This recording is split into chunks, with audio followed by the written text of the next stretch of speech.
പ്രവാസികൾക്ക് വേണ്ടിയിട്ട് നിലവിൽ കേരള ഇലക്ഷൻ കമ്മീഷൻ ഓഫീസർ പറഞ്ഞതാണ്, നിങ്ങൾ എന്ത് ചെയ്യുക, ആ എന്യൂമറേഷൻ ഫോം ഫില്ല് ചെയ്യുക, എന്നിട്ട് നിങ്ങളുടെ വീട്ടിലുള്ള ഗൃഹനാഥൻ ആരാണുള്ളത് അവര് നിങ്ങൾക്ക് വേണ്ടിയിട്ട് ഒപ്പിട്ട് ഫില്ല് ചെയ്ത് കൊടുക്കുക എന്നാണ് നിലവിലെ സാഹചര്യത്തിൽ പറഞ്ഞിട്ടുള്ളത്.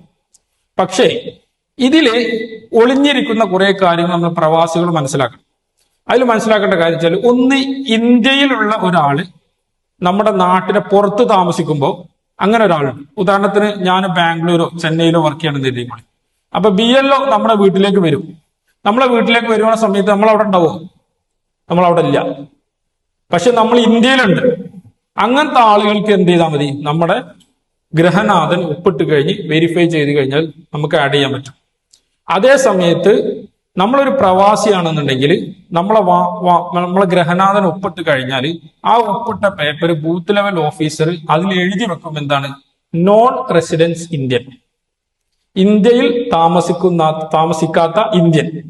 അപ്പൊ അങ്ങനത്തെ ഒരു നിലവിൽ വരുമ്പോ സമയത്ത് അവരെന്ത് ചെയ്യും, അത് സബ്മിറ്റ് ചെയ്യും. അത് സബ്മിറ്റ് ചെയ്ത് കഴിഞ്ഞിട്ട് അത് അവർക്ക് വേണമെങ്കിൽ തള്ളാം, അല്ലെങ്കിൽ എടുക്കാം. ഇലക്ഷൻ കമ്മീഷന്റെ നിയമപ്രകാരം ആര് ഇന്ത്യക്ക് പുറത്ത് താമസിക്കുന്നുണ്ടോ അവര് നിർബന്ധമായി കൊടുക്കേണ്ട ഫോമാണ് 6A 6A form. 6A form election കമ്മീഷന്റെ വെബ്സൈറ്റിന്റെ ലിങ്ക് ഞാൻ നിങ്ങൾക്ക് അയച്ചുതരാം. ആ ലിങ്കിൽ പോയി കഴിഞ്ഞ് നിങ്ങളെ ഇമെയിൽ ID പാസ്വേഡും കൊടുത്തൊരു അക്കൗണ്ട് ക്രിയേറ്റ് ചെയ്തിട്ട് പാസ്പോർട്ടിലുള്ള കംപ്ലീറ്റ് ഡീറ്റെയിൽസും കൊടുക്കുക. നാട്ടിലുള്ള നിങ്ങളെ മണ്ഡലം, പഞ്ചായത്ത്, വില്ലേജ് ഇതെല്ലാം കൊടുത്ത് ഒരു ഫോട്ടോ അപ്ലോഡ് ചെയ്ത് കഴിഞ്ഞാൽ അത് നമ്മൾ അഡ്രസ്സ് ഒക്കെ ഓക്കെ എന്ന് കഴിഞ്ഞാൽ അത് ജസ്റ്റ് ഒന്ന് പ്രിന്റ് എടുക്കുക. പ്രിന്റ് അല്ല, അത് PDF ആയിട്ട് എടുക്കുക, നാട്ടിലേക്ക് അയച്ചു കൊടുക്കുക. നാട്ടിലേക്ക് അയച്ചു കൊടുത്ത് പ്രിന്റ് ചെയ്ത ആ കോപ്പി കയ്യിൽ വെച്ച് കഴിഞ്ഞാൽ നിങ്ങളെ BLO വരുന്ന സമയത്ത് നിങ്ങളെ വീട്ടുകാരോട് ആ 6A ഫോം കൊടുക്കാൻ പറയും. ആ 6A ഫോം എന്ന് പറഞ്ഞാൽ ഓവർസീസ് ഇലക്ടർ ഫോം എന്നാണ് പറയുക. ഇന്ത്യക്ക് പുറത്ത് താമസിക്കുന്ന ആളുകളുടെ ഫോം. ആ ഫോം കൊടുത്തു കഴിഞ്ഞാൽ ഒരിക്കലും നമ്മളെ തള്ളാൻ കഴിയില്ല. കാരണം ഇലക്ഷൻ കമ്മീഷന്റെ വെബ്സൈറ്റിൽ പുറത്ത് താമസിക്കുന്ന ആളുകൾ കൊടുക്കേണ്ട ഫോം അതാണ്. ഇനി ഉദാഹരണത്തിന് നമ്മൾ ഫോം എല്ലാം കൊടുത്തു, എല്ലാം അപ്ലൈ ചെയ്ത് കഴിഞ്ഞ് BLO വന്ന് അപ്ലൈ ചെയ്ത് കഴിഞ്ഞ സമയത്ത് അവര് തള്ളിക്കഴിഞ്ഞാൽ നമുക്ക് ചോദ്യം ചെയ്യാൻ യാതൊരു റൈറ്റും ഇല്ല. എന്താ കാരണം? അവര് നോക്കിയിട്ട് എൻക്വയറിയിൽ എഴുതും, ഇദ്ദേഹം ഇന്ത്യയിൽ ഇപ്പോൾ താമസിക്കുന്നില്ല. ഇന്ത്യയിൽ താമസിക്കാത്ത ആളുകൾ കൊടുക്കേണ്ട ഫോം നമ്പർ ഏതാണ്? 6A form. അത് കൊടുക്കാത്തത് കൊണ്ട് നമ്മൾ തള്ളി. അങ്ങനെ തള്ളിയെങ്കിൽ നമുക്ക് എന്തുണ്ട്, ലിസ്റ്റ് വരുന്ന സമയത്ത് നമ്മളെ പേരുണ്ടാവില്ല. അപ്പൊ നമ്മളോട് പറയും, നിങ്ങൾ പ്രവാസി ആയതുകൊണ്ട് തള്ളിയതാണ്, നിങ്ങൾ ഫോം 6A ഫില്ല് ചെയ്ത് കൊടുത്തോളൂ എന്നാണ്. നമ്മൾ അത് കൊടുത്തു കഴിഞ്ഞാൽ അത് പിന്നെ അവർ വെരിഫൈ ചെയ്ത് ഓക്കെ ആക്കുകയാണെങ്കിൽ ഏകദേശം ഒരു 3 ആഴ്ച സമയം എടുക്കും. ഈ 3 ആഴ്ച സമയം എടുക്കുമ്പോഴേക്കും ഔദ്യോഗിക വോട്ടർ ലിസ്റ്റ് വന്നിട്ടുണ്ടാവും. പിന്നെ നമ്മൾ ചേർക്കാൻ കഴിയല് അടുത്ത 2026 ഒക്ടോബർ, നവംബർ, ഡിസംബറിലാണ് വോട്ടർ ലിസ്റ്റ് വരുന്നത്. SR എന്നാണ് പറയുക വോട്ടർ ലിസ്റ്റിൽ. അപ്പൊ നമുക്ക് ചേർക്കാം. അങ്ങനെയാണെന്നുണ്ടെങ്കിൽ നമുക്ക് അടുത്ത നിയമസഭാ ഇലക്ഷനിൽ വോട്ട് ചെയ്യാൻ കഴിയില്ല. അപ്പൊ ഇപ്പൊ ഉദാഹരണത്തിന് നമ്മൾ ഈ ഇലക്ഷൻ കമ്മീഷന്റെ ഈ SIRന്റെ ഉള്ളിലുള്ള നിഗൂഢതകൾ നമുക്കറിയാലോ. മാക്സിമം ആളുകൾ അവർ ഒഴിവാക്കാൻ ചാൻസ് ഉണ്ട്, നിയമപരമായിട്ട് ഒഴിവാക്കാൻ ചാൻസ് ഉള്ളതാണ് പ്രവാസികളെ.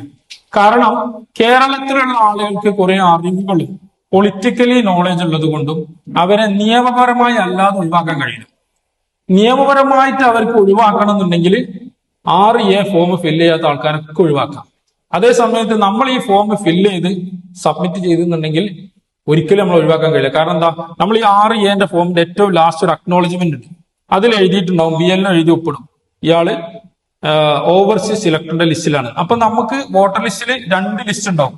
ഒന്ന് ഇന്ത്യയിൽ താമസിക്കുന്ന ആളുകളെ ലിസ്റ്റും, 2 ഓവർസീസ് ലിസ്റ്റും. നമ്മൾ ഓവർസീസ് ലിസ്റ്റിൽ വരും. അതുകൊണ്ട് വർക്കിംഗ് കമ്മിറ്റിയിൽ ഞാൻ ഇപ്പോ ഇലക്ഷൻ കമ്മീഷന്റെ ലിങ്ക് അയക്കാം. ഞാൻ 6A ഫോം ഫില്ല് ചെയ്ത് എന്റെ ഫോമും അയക്കാം. നിങ്ങളെ ഷെയർ ചെയ്യണ്ട.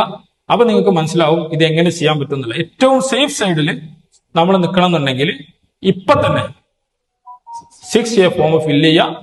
അതിന്റെ ഒരു PDF നാട്ടിലേക്ക് അയച്ചു കൊടുത്തിട്ട് പ്രിന്റ് ചെയ്തിട്ട് അവിടെ വെക്കാൻ പറയാം. നമ്മൾ വീട്ടിലേക്ക് വരുന്ന സമയത്ത് ഇവര് വിദേശത്താണുള്ളത്, ഇതാണ് അവരെ ഫോം കണ്ടു കൊടുക്കുക, കൂടെ പാസ്പോർട്ടിന്റെ കോപ്പിയും കൊടുക്കുക. ഒരു കാരണവശാലും നമ്മളെ തള്ളൂല. അതേ സമയത്ത് കേന്ദ്ര ഇലക്ഷൻ കമ്മീഷനാണല്ലോ ഏറ്റവും കൂടുതൽ ബുദ്ധിമുട്ടുണ്ടാക്കുന്നത്. അവർ പറയാണ്, നിങ്ങൾ BLO പോയി വെരിഫൈ ചെയ്ത ആളുകൾ അവർ അവിടെ ഇല്ലാത്ത ആളുകളാണെന്നുണ്ടെങ്കിൽ അവര് നിങ്ങൾ എന്ത് ചെയ്യാം, നിങ്ങൾക്ക് ഒഴിവാക്കാം. ഇന്ത്യയിൽ താമസിക്കുന്ന ആളുകളാണെങ്കിൽ അവർക്ക് അവരുടെ വീട്ടിലുള്ള ആളുകൾ, മുതിർന്ന ആളുകൾ ഉൾപ്പെട്ടാൽ മതി. ഇന്ത്യയിലല്ലാത്ത ആളുകൾ ഫോം 6A തരാത്ത ആളുകളെ ഒഴിവാക്കണമെന്ന് കേന്ദ്ര ഇലക്ഷൻ കമ്മീഷൻ ഒരു പ്രഖ്യാപനം നടത്തി കഴിഞ്ഞാൽ നമുക്ക് എവിടെയും പോയിട്ട് കാര്യമില്ല. അപ്പൊ ഈ കാര്യത്തിൽ പ്രത്യേകിച്ച് പ്രവാസികൾ നമ്മൾ അറിഞ്ഞിരിക്കണമെന്ന് അറിയിച്ചുകൊണ്ട് നിർത്തുന്നു. അസ്സലാമു അലൈക്കും.